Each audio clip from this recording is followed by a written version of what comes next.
And Chaylin, I'm going to hand over the reins to you. Oh, let's see. Okay, sounds good. Perfect. Well, everyone, thanks for joining us today. As Sadie mentioned, I am our compliance officer for McNerney Management Group, and I wanted to go over some basics. We're absolutely going to talk about all the new marketing guidelines. That's kind of been the hot topic, but I wanted to take a little more holistic approach to compliance and go over some other good kind of reminders and how-tos for other compliance things. So we are going to go through just some things like if you've got staff, if you're hiring new people, some things to consider there. Talk a little bit about submitting apps as AEP, website compliance and online presence compliance. And then we will talk a lot at length, and I'm sure we'll have questions about marketing compliance. And then we'll talk a little bit about how to handle a compliance complaint. And please, absolutely, we may not get to the questions until the end of the presentation, but as they pop into your head, put them in that chat box and we'll address all of them at the end. Like Sadie said, this thing may run long, and that's fine. We'll stick around and try to get all your questions answered as long as we're done by 2:00 when the next webinar starts. We're in good shape. So we'll jump right in with a couple of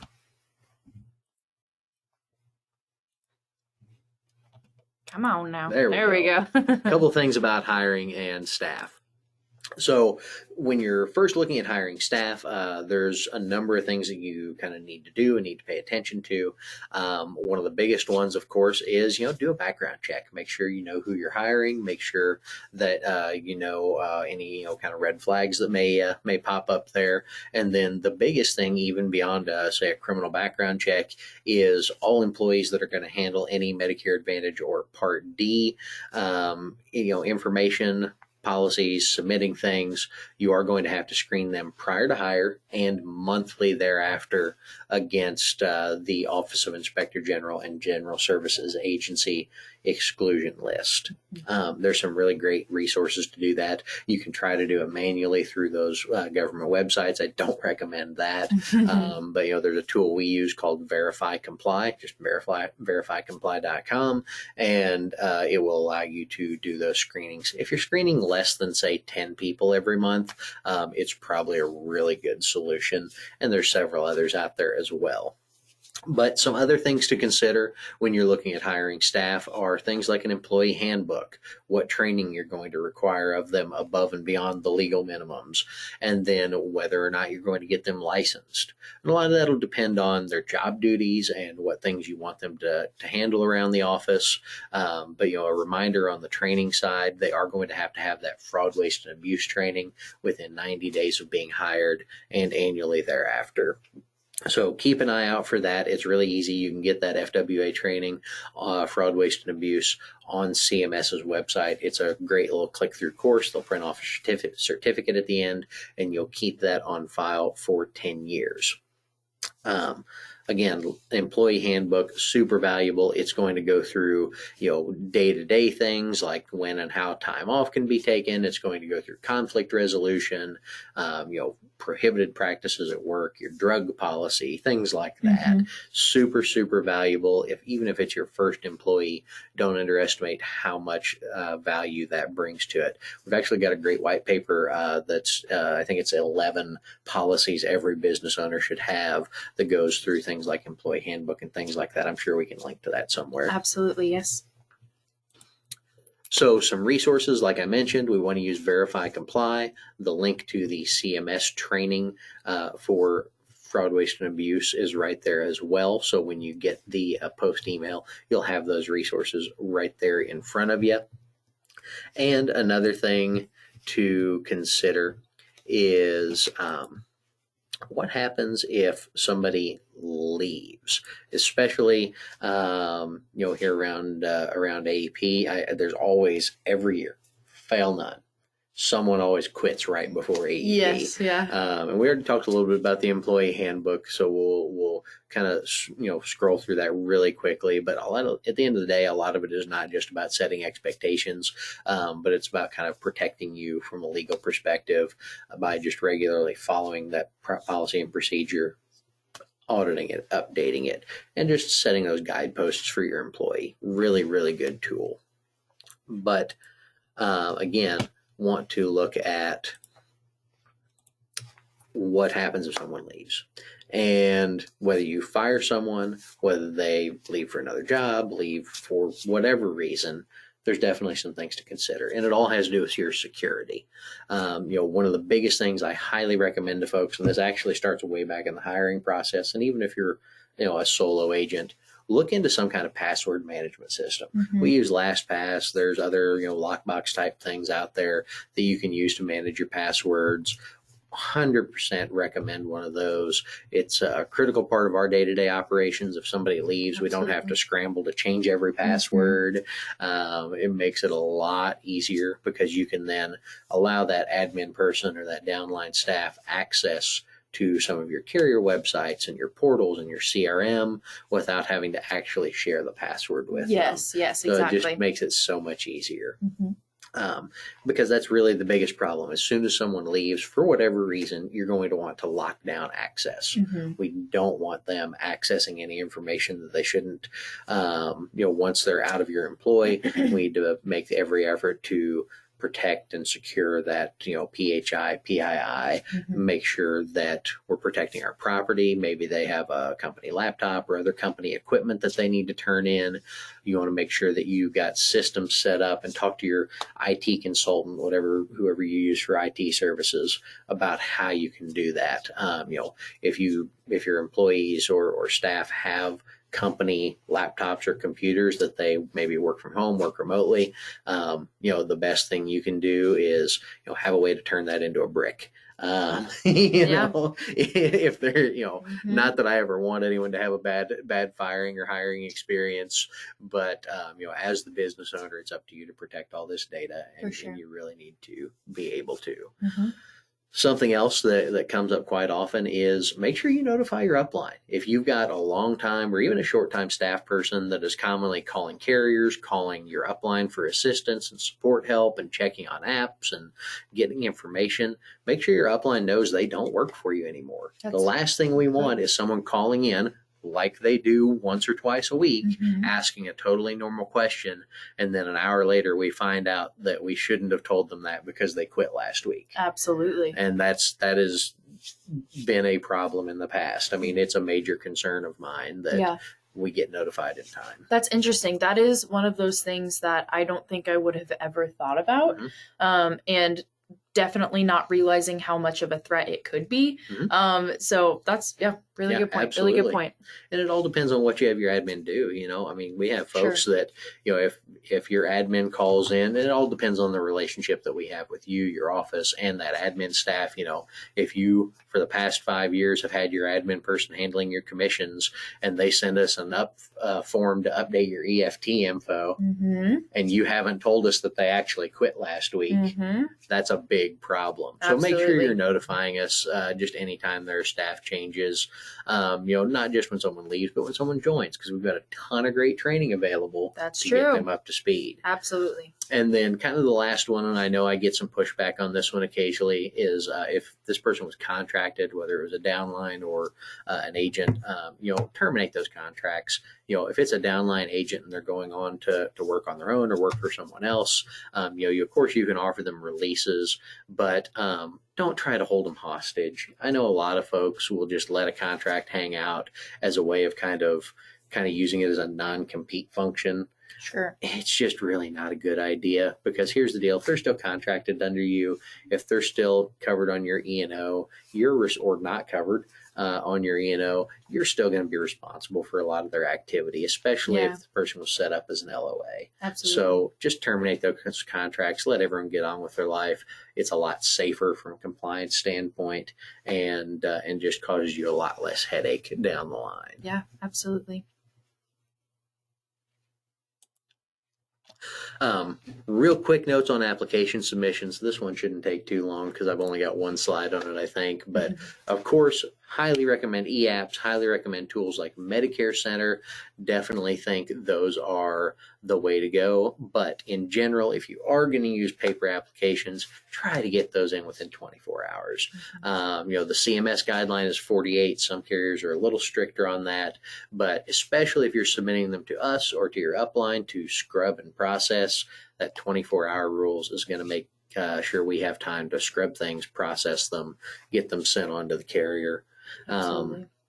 And like you said, some carriers, their rule is 24 hours, Absolutely. others go up to 48. And so just to make sure that you're not like, oh, well, this is for this carrier, it's just one less thing that you have to think of. Of course. Just like in your head, make sure that 24 hours is your personal rule. It'll just make it go by so much easier. The whole process, no matter who it goes through. Sure. Absolutely. And, the other thing that I get a lot, and especially with all this new scrutiny that we'll talk about in the marketing section, applications really do need to be completed by the person that's signing them. That means the client and the agent. So, I know allegedly a lot of agents may have their admin staff fill out an app and then it ends up on their desk for a signature. That's a big no-no, especially with all the new compliance guidelines. We're expected to have a lot more documentation, a lot more understanding of that process. The person signing that app needs to be the one running the quote, doing the presentation. They really need to be involved in the process for it to be compliant. Sure. Could you explain just a little bit further into it, like why that is such a big no-no? Because that might be something that people have been doing and they don't quite realize that it's like, could you explain like what could go wrong? What's the issue with it, I guess? Absolutely. So as a licensed and contracted agent, if you're going to get paid for an app, if you're going to put your signature on it, you are the one who is responsible for that sale being compliant. It is up to you, your responsibility to make sure there is a compliant presentation done, meaning covering all of the benefits thoroughly and going through each line item on the app and making sure all the questions were answered correctly, making sure everything was filled out properly, making sure you're asking questions about drugs and doctors and benefits and all of those other things. So not only is it a risk, not that you don't or shouldn't trust your staff to do a good job, but by and large, it's your responsibility as the agent. Sure. You're the one who's supposed to be doing that. As we see, especially now with all this new call recording stuff, if all of a sudden an app shows up with your name on it, but the call recording is someone else doing the actual presentation. Sure. That's a great way to lose your contract. That's a very good point. I've seen it happen. Yeah. That's a good point. So if you're signing the app, you need to do the presentation. That's what it comes down to. Absolutely. It does not mean your staff cannot collect drug lists. It doesn't mean your staff can't help prepare paperwork for you, but you need to be giving the presentation if you're the one signing the app. Got it. And then last thing, and this goes for, I'm sure, a lot of uplines and a lot of carriers, if you're submitting things to us for processing, make sure you use our cover sheet. It's going to give us an up-to-date way to track that, make sure we get questions back to the right person, and then make sure we have an updated submission agreement on file. I know we've had several emails go out recently trying to get those in from folks. So if you are going to submit any paper apps, take a look for one of those emails and get those sent over to us. You can also find that if you work with senior marketing specialists, you can also find that if you go to our website. On the front page, there's something called the AEP Toolkit. If you click on there, I believe it's right up at the top, both of those, the cover page and also a copy of the submission agreement form. So you can find those super easy on our website. Absolutely. Now getting on to the really exciting stuff, and I'm sure we'll have more questions flow in Get your for fingers here. ready. Yeah. Keep putting those questions in, guys. We'll address them as soon as we can. So going into a little bit with websites and kind of online presence in general, I want to talk a little bit about compliance, not just from a CMS standpoint, but, in other compliance that we run across. So you are going to have to comply with CMS disclaimers. So there's a number of disclaimers you might need based on the content of your website, and you're going to have to make sure those are on there. But since that is out there online, you're also going to need things like a privacy policy. You're going to need terms and conditions of use. Depending on where you do business, you may need a California Consumer Protection Act notice. You're going to want to make sure that anything you put on your website is complying with the Telephone Consumer Protection Act, any FTC guidance. There's a lot that goes to it.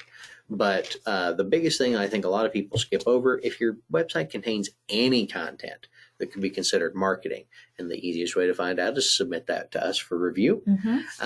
It will need to be submitted to CMS and the carriers for approval. And further than that, even if it doesn't contain marketing content, no carrier logos without express written consent. I see that way too often, and agents will get dinged for that. UHC in particular, especially if you're using one of the UHC logos with that AARP brand on it, they do regularly audit agent websites to check for logo use that has not been approved.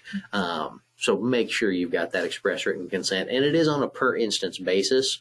It just because they gave you permission to add the logo to your business card or something like that does not mean you have blanket permission to use that logo. Yeah. It's based on the specific piece and specific instance of use. Absolutely. Social media. Obviously, people are on social media more and more across multiple platforms. I know there's plenty of Medicare TikToks out there in addition to Facebook, Instagram, everywhere else. But posts, ads, any kind of content on there, if you're doing videos, lives, whatever it may be, has to follow all the same compliance guidelines. If it's marketing content, it's going to have to be submitted for marketing. Again, send that over to us. We'll be happy to review it, or your current upline. And really make sure that your page contains the necessary disclaimers. Generally, that about section is a good place to have those. So things like not affiliated with or endorsed by any government agency, that needs to be on all marketing or communications.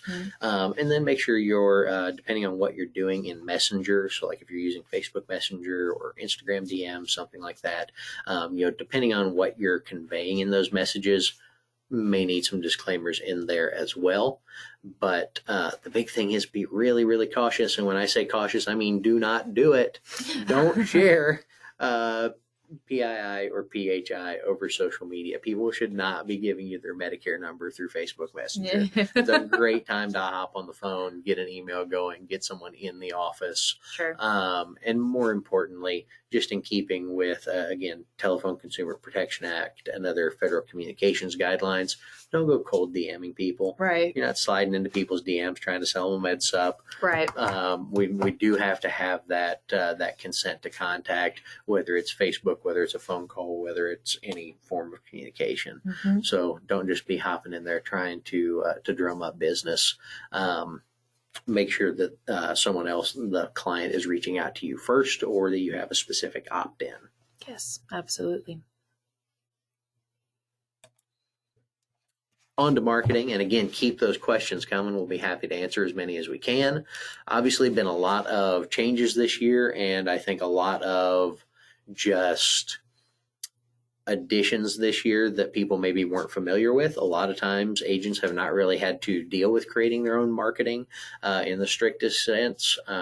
So a lot of this is kind of old news that's new to a new group of people, I think. Yes, so that makes sense. Yeah, so a lot of these disclaimers, depending on what a marketing piece says, there's around 18 specific disclaimers in the CMS guidance that may be required. Now, like 12 of those are really only going to matter if you're a carrier and you're wanting to talk about your star ratings or other specific plan details that only the carrier is ever going to talk about. Sure. But in general, there's still 8 or 9 that an agent might use on an agent-created piece that's not specific to a carrier. Got it. Yeah. The biggest one, of course, is this new TPMO disclaimer that everyone's kind of up in arms about. We do not offer every plan available in your area. Any information we provide is limited to the plans we do offer. Please contact Medicare.gov or 1-800-MEDICARE to get information on all of your options. I get 2 big questions about this. 1, really? Yeah. Yes. Do I really have to? Yes, you really do. Has to be during the first minute of all sales calls, all electronic communication, on printed marketing pieces. The other big, not question, but thing that I see from agents is a lot of people really like to forget that last sentence. Please contact Medicare.gov or 1-800-MEDICARE to get information on all of your options. It must be presented unedited as written, minimum 12-point font on most printed materials, and various other requirements. So again, submit marketing pieces to us let us know if you have questions. We'll be happy to roll through anything that you need to know. We do have a great white paper that Integrity put out that actually contains a great chart of all the possible disclaimers and kind of where they need to go, what types of materials require them, and then any specific language that's required. I can add that to the follow-up email as well, so Beautiful. you guys have that. And I think Eugene was asking something, where can we find all of the correct disclaimer wording? Hey, that's where, Eugene. Yeah, awesome. That's where you can find it. So look for that follow-up email. So rolling right on into call recordings, starting 10-1 for plan year 2023 enrollments, but really just starting 10-1, all calls with beneficiaries need to be recorded and retained securely for 10 years. Yes, all calls, even if you're calling to say happy birthday, even if you're calling, if someone says I lost my ID card, if you're talking to a Medicare beneficiary, all calls must be recorded. They are going to have to be stored securely. You're going to have to keep HIPAA compliance in mind. There's a lot of great tools and resources out there for this, and you're going to have to be able to produce those calls. There's a lot of kind of speculation right now. The most recent guidance from CMS says that this is still largely going to be complaint-based when they might request a call. But there is evidence and inkling from CMS that they will do a lot of spot checking as well. So it's not going to necessarily require a complaint for you to have to produce these calls. It's entirely likely that they will be doing audits in the next years. If a client does not wish to be recorded, this has been a big point of contention, a big question for the past several months, several weeks, and there has been a lot of confusion over this. But the most recent guidance from CMS, and several carriers have already blasted this out in writing as well. If the client does not wish to be recorded, the call must end. So there was a lot of speculation about could someone opt out of being recorded, things like that. At this time, the CMS guidance says no, they cannot opt out of being recorded. You can email them, you can send them snail mail, you can send them scope of appointment and get them in your office. But if they say, I don't want to be recorded, you have to tell them, okay, well, unfortunately, CMS requires this. Here's why. If they then consent to being recorded, you can continue the conversation. Otherwise, the best thing to do is say, okay, well, I'm sorry, but we won't be able to speak over the phone. Then when can we get you in the office? I'll send you a scope of appointment.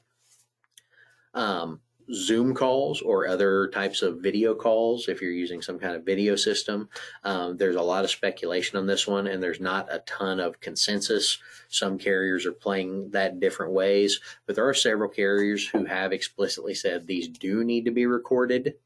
So my recommendation is record those. We don't usually know what we're going to sell when we first meet with somebody. Right. So if you're using these video calls, make sure you're recording them as well. Yes, absolutely. One thing I do have a question on is, I know that we've gotten some questions from some agents. What are the rules? What are the boundaries? What's frowned upon? What's not, as far as letting the person know that you are recording them? Because we know that in some states, you legally have to tell them you're being recorded. In other states, you legally don't have to. So what's kind of like the best rule as far as just making sure that you have your ground covered with compliance about letting them know versus not letting them know? Sure. So the good news is CMS kind of takes care of this for us. So you do have to notify people they're being recorded. It doesn't matter which state you're in. Even if you're in a one-party consent state like Missouri. Right. You still have to notify people they're being recorded. That can be done through a pre-recorded message when they pick up the phone. It can be done, verbally at the start of the call. It'll depend on how your phone system works, but CMS guidance, and again, since these are federally regulated products, CMS guidance is going to kind of reign supreme as long as it is at least as strict as any state guidance. That makes sense. You are going to have to notify people they're being recorded. Got it. That makes sense. Yep. All right, you guys. Good questions. We're wrapping it up here soon enough, and we'll get to those questions. Absolutely. Keep putting those in there. The other big thing is marketing materials. We talked a little bit about the disclaimers that may need to be on those, but if you have something that is classified as a marketing material, and I'll go into that in just a moment, it does have to be submitted for CMS approval by a registered health plan management system user. So until about a year and a half ago, the only HPMS users really were the carriers. They were the only ones who could submit marketing pieces. If you had something you wanted to get created, you had to submit it through one of the carriers. They had to volunteer to be the lead plan and things like that. It really was a clunky system. It made for a lot of people not getting marketing pieces approved because, of course, carriers don't want to volunteer to help get unbranded pieces pushed through that can be used to market their competitors. But now we have a new system. A lot of other people have HPMS access. Most carriers will authorize access for all of their top of hierarchy contracts, as well as possibly some lead vendors and others like, folks like that. But unfortunately, the process can take a while. Yes. Marketing pieces can take anywhere from 5 to 45 days to get approved, assuming no edits are necessary. Right. So, things like call script can take up to a couple months pretty commonly, and things like that. The biggest thing is submit these materials for review. Whether it's to us, to your other, another upline, submit those for review. Not everything that you and I and normal people would consider marketing is marketing under the CMS definition. So there's a lot of things that we may use as marketing that don't need to be submitted to CMS. But submit it to us. We'll walk through everything with you, tell you why or why not it is or is not marketing. If it's something that needs to be submitted, we can submit it for you. Or maybe we can tweak it a little bit to make it to where it doesn't need to be submitted. Yeah. At this point, that's absolutely going to be the way to go. Very few, if anything, is going to get approved before 10/1 at this point. We're 8 days out. Sure. Not going to get anything approved really before 10/1 at this point. But the biggest thing is if it is marketing and it needs to be submitted, it has to be approved before being used. And it includes things that you're buying from others. So if you are buying leads, anything that lead vendor is using to generate those leads to sell to you also needs to be approved materials or communications materials that don't need to be submitted. And it's entirely up to you to verify that. You need to be asking your lead vendors, how do you generate leads? What does your content look like? Are you submitting them to the health plan management system or working with somebody to submit on your behalf? You'll look for that SMID number on the bottom of a piece to indicate that it's been submitted to CMS for approval. Looking at, are they using these appropriate mechanisms? And if they cannot or will not verify this information for you, don't buy leads from them. That it's not worth the risk. It's very true. Flat isn't. Because at the end of the day, you're the one that's responsible. It's not that lead vendor. At the end of the day, whenever it comes back, it's on you. It's not on that company that you got it through, correct? Absolutely. Yes. Yeah. Okay. So that's really, at the end of the day, that's what a lot of this new guidance was focused on. Lead vendors by themselves are really outside the scope of anyone CMS can police. So the only thing they can police is the carriers and through the carriers' agents.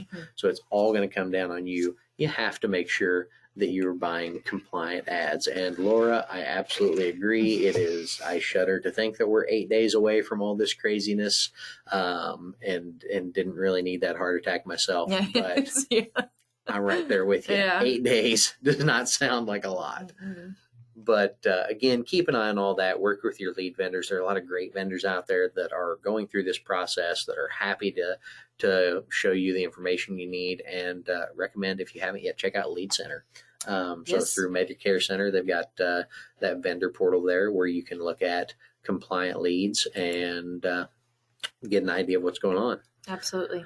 So last thing before we dive into all the questions, and again, keep putting those in there. They're fantastic.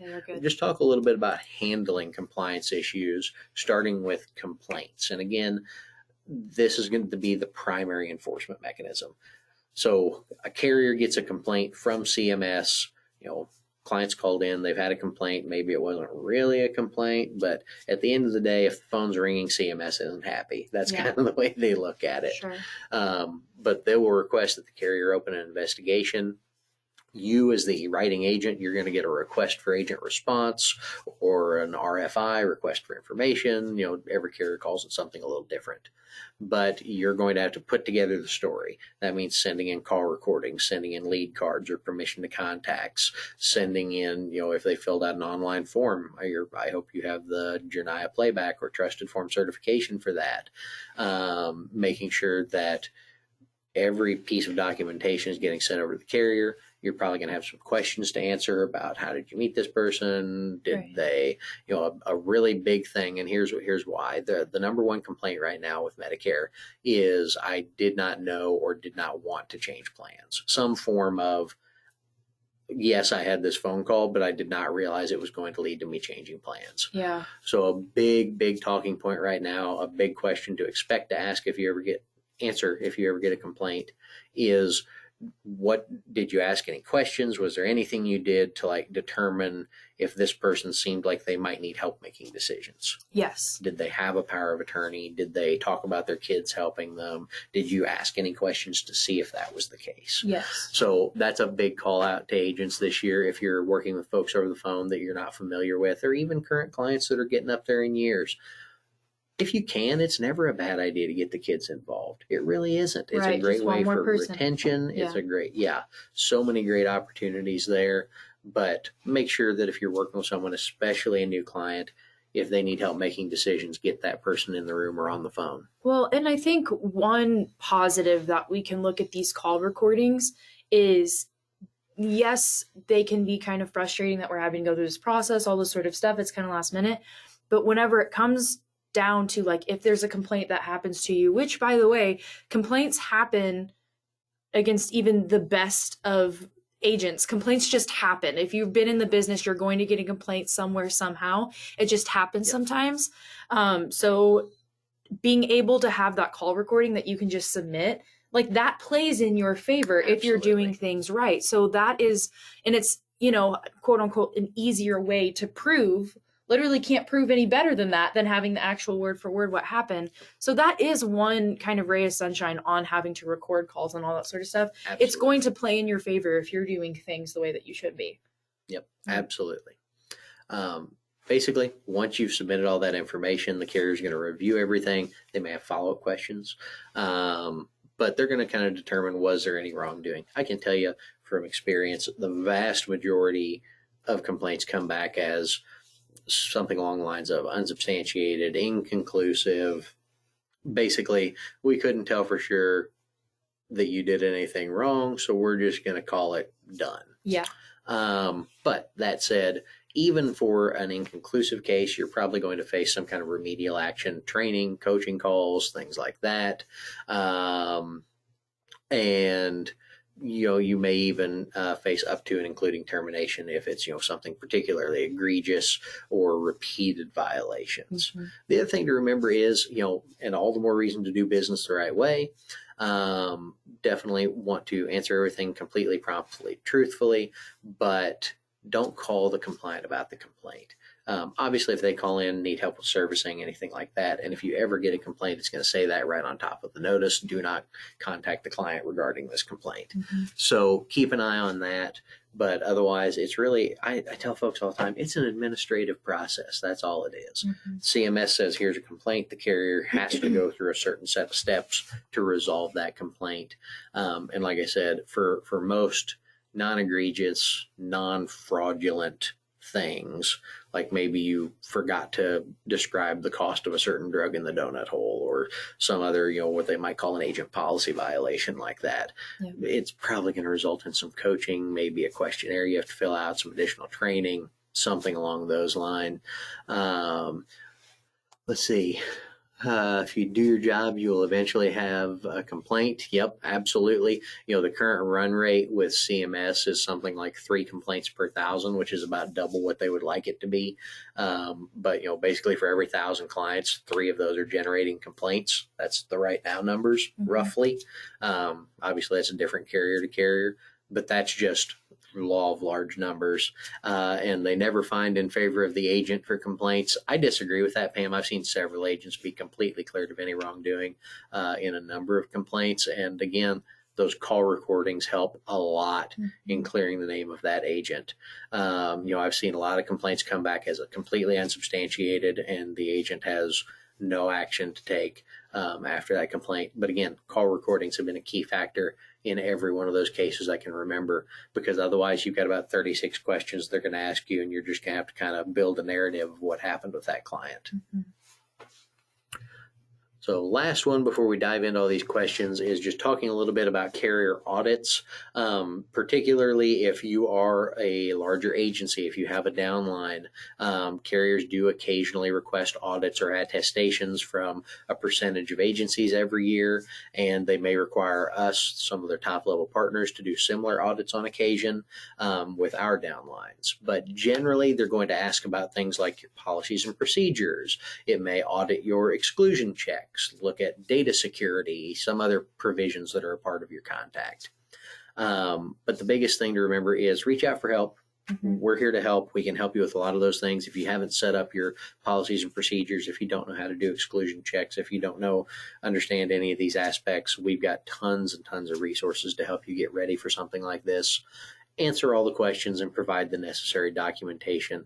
Carrier audits are about as scary as getting your flu shot. They're really not that big a deal. And, while it is a minor inconvenience, as long as we've got all our ducks in a row, carriers will be in and out, and we'll be on with our day. Absolutely. Yes. I think also one thing to keep in mind is you might start see a rise back in like secret shopping, which is something that we haven't quite had to worry about in the past few years, but I'm sure that you'll be getting a lot more over the phone even. And so, be looking out for that. Make sure that you are. Yep. And also I think one thing to keep in mind is carriers don't make these rules. They just kind of enforce them. So make sure that, and some carriers might enforce them in different ways, but just make sure that you're following what CMS says, maybe not one specific carrier, because at the end of the day, they aren't the ones who make the rules. They're not the one, they're just enforcing them. So, well, and unfortunately, we're in a situation, and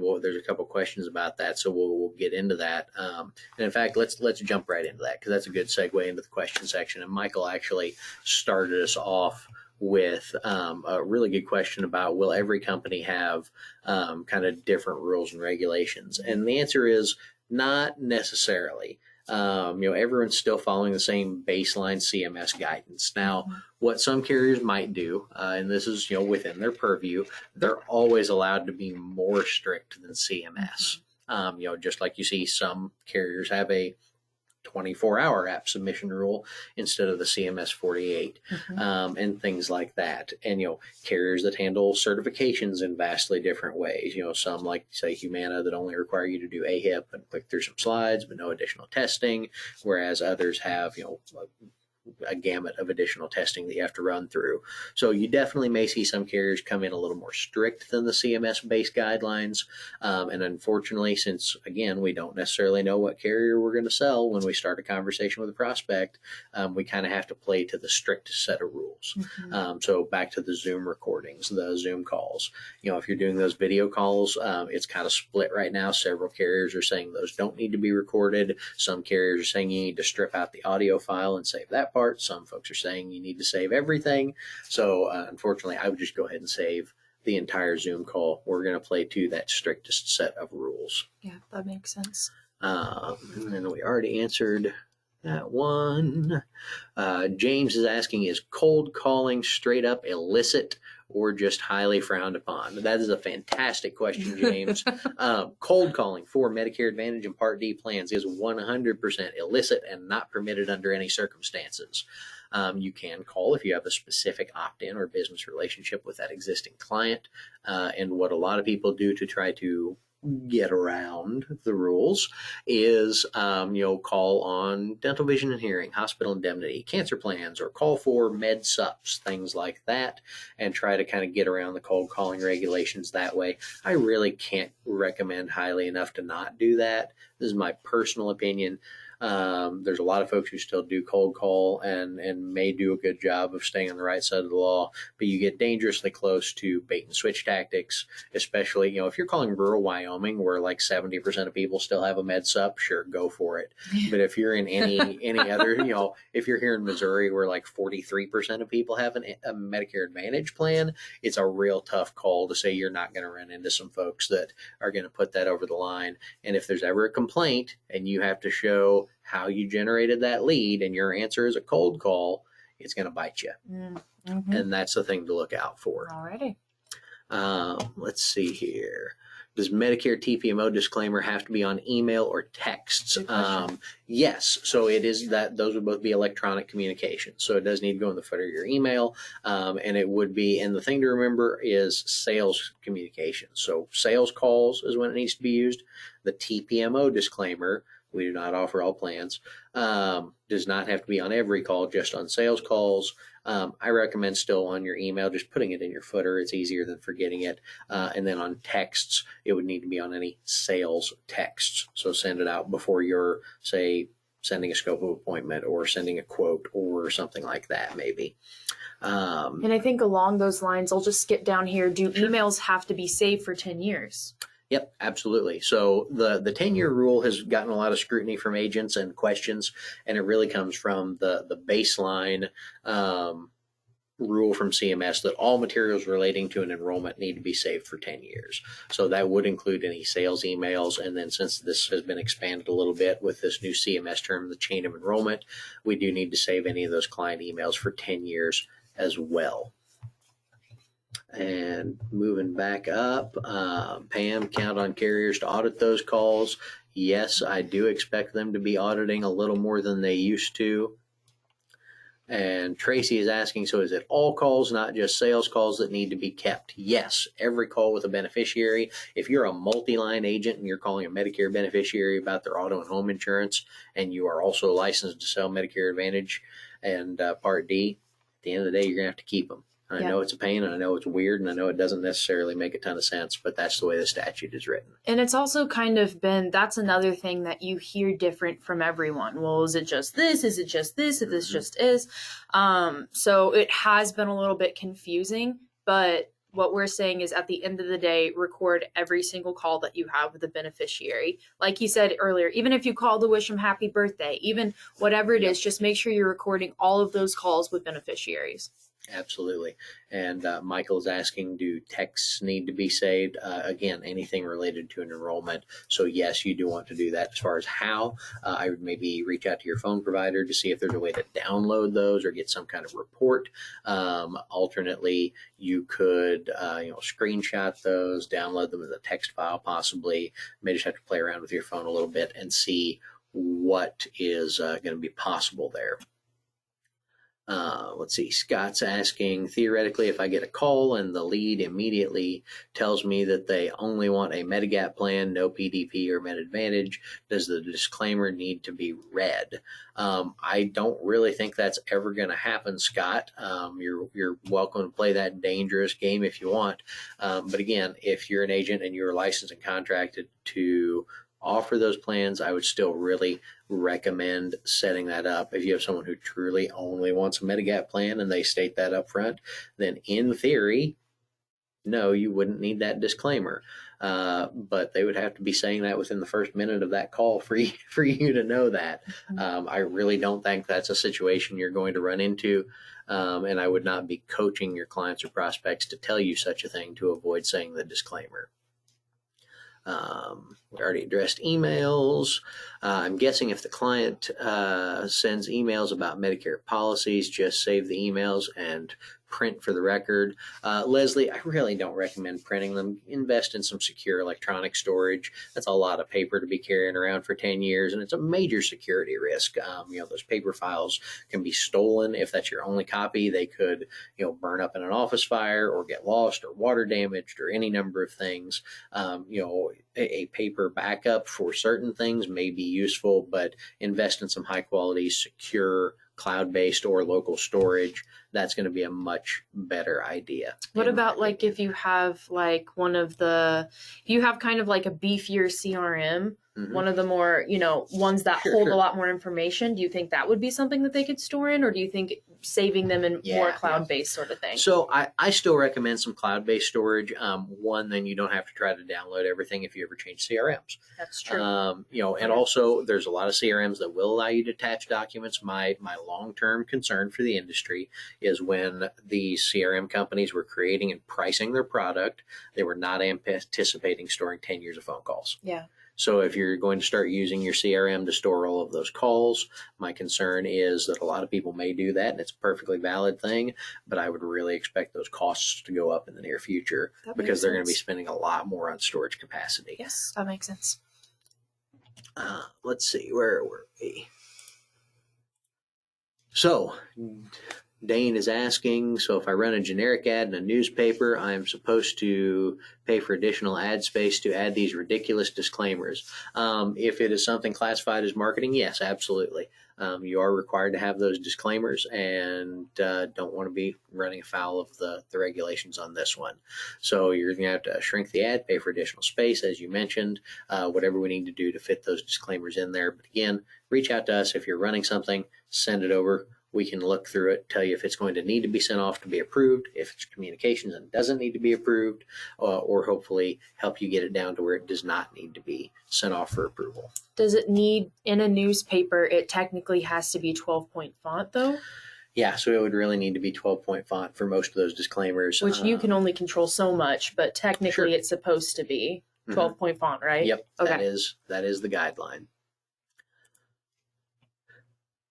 Leslie says, have a couple of clients who strictly just use email for communicating. Nothing wrong with that. Make sure we have that TPMO disclaimer in our footer and save those emails for 10 years, as we've already discussed. And going down to how are most agents recording these calls? Leslie, that's a fantastic question. A lot of different systems out there.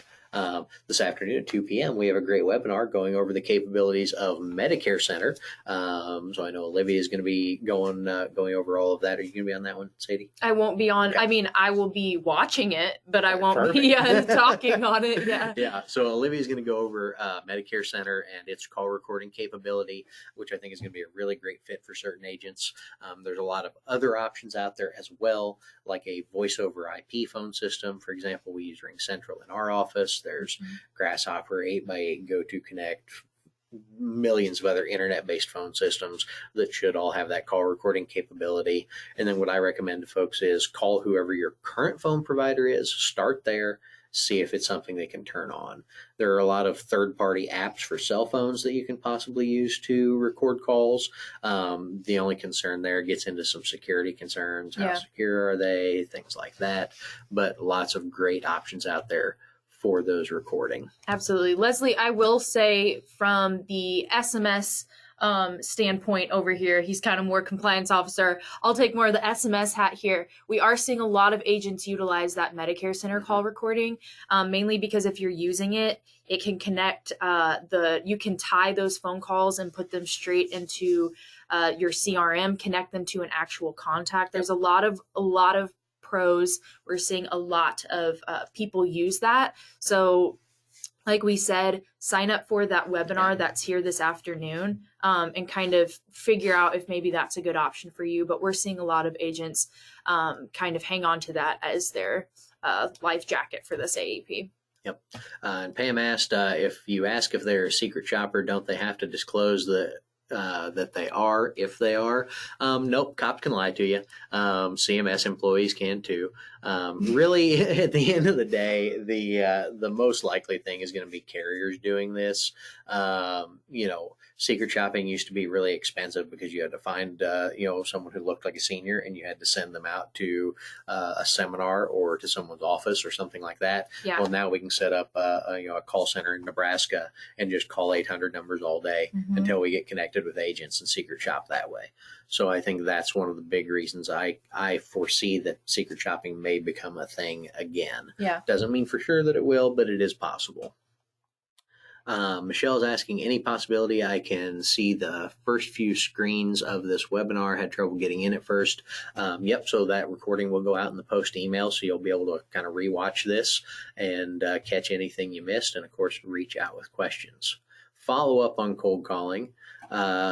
It is fellow agents' responsibility to report cold calls. Is it the fellow agents? Oh, is it fellow agents' responsibility to report cold calls? That's a really contentious subject, whether or not you should be reporting other agents. And some folks say, Well, agents reporting other agents is kind of what got us where we were. We've been complaining about all these, crazy advertisements and, bad actors for the past 2 years. And now we finally got what we wanted, except it isn't what we wanted. Yeah. So there's that school of thought. Now, I will say, if you actually read through any of your carrier contracts, every single one of them has a provision where you are required by contract to report any compliance violations. So take that for what it's worth. But if you see bad actions, call people out. Maybe not. I'm not saying blast them on Facebook, but if it's somebody if it's someone local, if it's someone you're familiar with, maybe start with a conversation. Maybe they're just misinformed. Maybe they Which need happens. some help. Yeah, absolutely. Maybe it's something we can solve with a simple conversation and encourage better actions in the future. Maybe it's someone just doing sketchy stuff because they like doing sketchy stuff, and maybe they need reported somewhere. Any other compliance issues for emails during AEP other than the disclosure? Diana, nothing out of the ordinary. Your emails, if you're cold emailing or doing any kind of e-blasts, anything like that, still need to have that opt-out ability for folks. Make sure you're complying with CAN spam and other communications guidelines. But from a CMS standpoint, the new disclosure is really the main thing. What's a good way to save texts and to print them? 10 years on them also. Yes, 10 years on those also. And again, I would recommend reaching out to your current phone provider to see if there's a way to maybe download those, or you can maybe screenshot those, save them in the client file, something along those lines. We'll do a little more research on that because I have gotten that question more often. Not sure what the cleanest way to handle that is yet. Social call or service issues, we still say the disclaimer in the first minute, or is that enrollments only? Hey, Pam, that is not strictly enrollments, but it is all sales calls. So anything that is part of that chain of enrollment. So CMS has defined anything from the time a person becomes aware of a plan to the time they complete an enrollment as the chain of enrollment. So if you're, say, collecting a voice of scope of appointment or collecting a drug list or doctor list or anything else related to an enrollment, you definitely want to be reading that disclaimer. But if someone calls in and says, I lost my ID cards, that does need to be recorded, but you do not need to read the disclaimer because that is not a sales call. So that's just an example. And then, sound is going in and out all of a sudden. If anyone else is having sound issues, please let us know. That's the last thing we want to hear. When you're talking to someone for the 5th time, can you get on record that they don't want to hear the disclaimer again yet? Kim, no, you cannot. Read the disclaimer. If it's a sales call, read it just how it is. They hear that same, not this specific one, but they hear silly disclaimers every time they call their bank, their doctor's office. I called a plumber a couple weeks ago to come out and look at our sink. They record their calls now and have a number of disclaimers. They can't call anybody without hearing silly disclaimers and being recorded. It's really not going to be nearly as big a deal as I think some folks have made it out to be in terms of client pushback. How is a business card classified? Well, Michelle, if it's a standard business card, those are generally communications. Do not need these disclaimers or to be submitted to CMS unless you have some kind of marketing content on your business card, which is possible but unlikely. If you have questions or concerns, of course, submit that to us and we will have to take a look at it.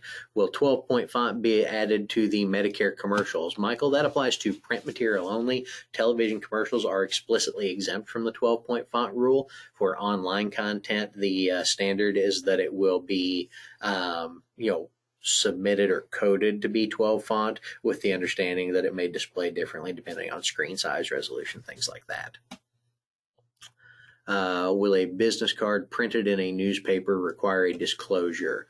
If it is a standard business card that would otherwise qualify as communications, it would still be communications regardless of where it is printed, so it would not require that disclosure. Is the disclaimer read only on outgoing calls? No, the disclaimer would be on all calls that are sales calls. I know that makes it a little difficult on certain inbound calls since you don't always know what the nature of the call is. Best guidance would be to read it on all calls as part of, say, a pre-recorded message when someone first calls in. Of course, on outbound calls, you'll probably have to say that verbally anyway. Or to, if it turns into a sales call, you may just have to say, stop. We're going to have to use this disclaimer before we can proceed to the sales conversation. Mm-hmm. And Michelle said she meant a business card ad, so I think we caught that up with Dean's question, Michelle, if that makes sense. If the client completes the PDP app on their own from the quote I sent them in Medicare Center, is that okay since there would be no recording? Yeah, you can still use e-apps and things like that. You're still going to have things that are going to be recorded. Presumably you communicated with that client somehow prior to this to get the information to send that quote out. So whether that was a phone call, email, text, whatever it was, it will just be saving that for 10 years rather than a phone call if there is no phone call. Absolutely. One thing, while we're waiting for more questions, go ahead and keep putting your questions in there. There's no dumb question. We want to make sure that you guys feel really comfortable with this. But one thing that we've been hearing a lot is some people are a little nervous that, well, do I have to record all of my face-to-face stuff? If someone comes in the office, do I need to have a recorder? Do I need to record on my phone? Can you kind of talk about the face-to-face kind of versus electronic and where those lines are? Sure. So a true face-to-face appointment, sitting across the table from someone, I really don't even know how this malicious little rumor got started. There is not and never has been proposed a requirement to record face-to-face appointments that are in person. Mm-hmm. That was never on the table. It was never part of the regulation.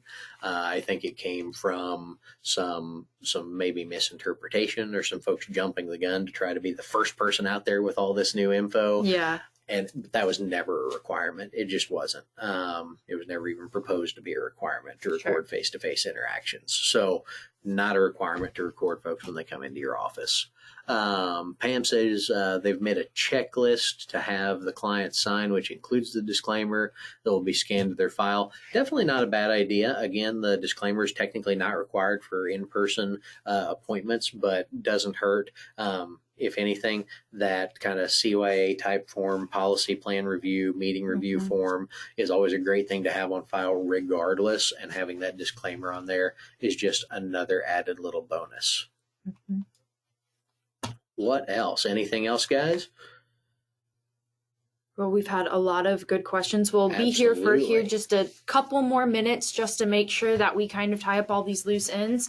Like we said earlier, we do have a Medicare Center call recording webinar going on this afternoon at 2 p.m. If you want to sign up for that, see how that system is working. It is a free solution. I just want to say that. So if you're interested in that, sign up for that webinar.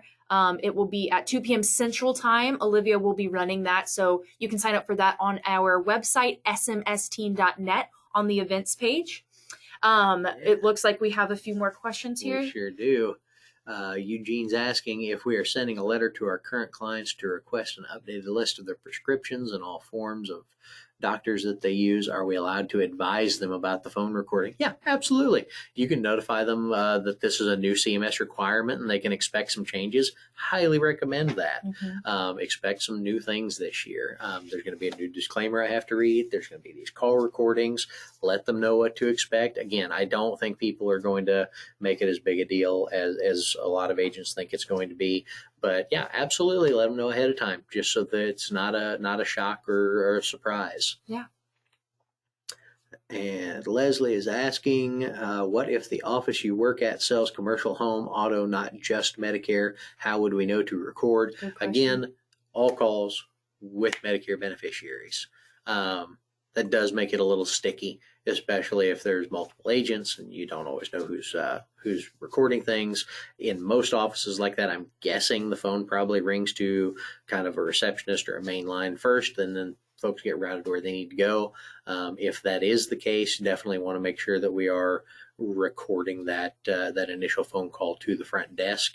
And If it's to non-Medicare beneficiaries that are calling about their commercial or their P&C, we can toss those recordings. We don't need to keep those. But anything with Medicare beneficiary, we do need to keep. And it's going to be a little bit of a learning curve at first. So the whole call, let's say that they call into the admin office and then they pass them off to the person that handles Medicare in that office. Does the entire call have to be recorded? So not just from the reception or from the admin person to the Medicare handler in Yeah, it your would office? still need to be recorded The whole once thing. they get where they're going. Okay.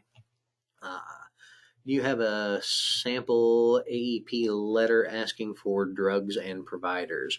I don't know that we specifically have that one. We have quite a few letters on our AEP toolkit and on our agent marketing portfolio. I don't know that one of them specifically asks for new drugs and doctors, but there's a lot of great templates out there, and I'm sure we could help you out with something if you have specific questions or want us to review one that you've been using in the past. Great questions, folks. Want to get as many answered as we can. Keep them coming if you got them. Yes, absolutely. And I've been writing down some different resources that I want to make sure that we have added to that follow-up email. That way you have all those good resources and stuff that we mentioned, as well as this recording. We'll be here for just a couple more minutes. Make sure that you guys get all of your questions asked. In the meantime, let's go ahead and show you guys our information. If you do ever have a question come up or anything like that after the webinars, whatnot, there are two main ways that you can contact us, because we want to make sure that you are getting those questions answered. You can always call our office, 800-689-2800. You can talk to our key accounts team or our agent resources team, and they will make sure that your questions get answered. And then also you can reach out to our smsteam.net website. We have a live chat feature on there. If you are on the phone with someone or something like that and you still need to talk to someone, our live chat feature is a really, really great tool that you can use. You're talking to a real person on a real team here. You're not talking to a robot. So you will get a question in real time as long as it's in office hours. If not, it goes to an email, so we'll still see it. But those are two main ways that you can contact us. Yeah, we got half a question from Eugene. I'm guessing you're typing that. There we go. Are the companies going to provide a CMS approved presentation? Yeah, most carriers do. If you look on their resource kits, they have pre-approved presentations. They're not going to be generic. They're going to be specific to that carrier. So, you may want to download those. Really, it's more about what elements are you covering. So I highly recommend, if you're not familiar with it, download, UHC, Aetna, Humana, Anthem, whoever your key carriers are, download their presentations and kind of look at the elements that they make sure they are covering. Make sure that you're not missing anything: drugs, doctors, tiers, quantity limits, pre-approvals, pre-authorizations, things like that. Make sure you're covering all your bases. And then Arnie's asking, if we're using Prospect Boss, how would that affect our risk? Well, Arnie, you would want to make sure that you can record those calls in Prospect Boss. Also, depending on whether you're loading in lead lists, using data lists, things like that, it's probably best for a call to our team to discuss exactly what your concerns are, whether it is based on more the calling side, the recording side. Give the team a call, and they'll be happy to answer those. Absolutely. And then Pat's asking, is the SOA required to have the disclaimer? I don't know. I'm honestly not too concerned about it. That's a carrier created piece. Those are created by the carriers each year and submitted to CMS for approval. So when the new ones for 2023 come out, if they have the disclaimer on them, the answer is yes, they are required on an SOA. But again, those are created by the carrier and do have to be CMS approved. So don't anyone go trying to create your own SOA. That would be non-compliant. But we do want to just make sure we're using those ones that the carriers provide. And if they're required to have the disclaimer, they will. There we go. Alrighty, you guys, like we said, just a few more minutes here. You guys have really, really great questions. Yeah, keep them coming. If you have any questions afterwards, like we said, you can call us. Also, you can reply to the follow-up email as well that we sent out. And you'll be receiving a follow-up call as well. So people from our teams will be reaching out to you just to make sure that there are no loose ends there and we get those kind of tied up and whatnot. But it looks like we don't have any more questions. So we will go ahead and give you guys back your day. Just really quickly again, I want to reiterate, please reach out to us if you have any questions. It's always better safe than sorry whenever it comes to compliance. So if you question it, give us a call. We want to make sure that you feel good to go for this AEP, but thank you all so much for joining us. Be looking out for those follow-up emails and follow-up calls. And yeah, thank you so much. Yeah, thanks for being with us, guys. Thank you.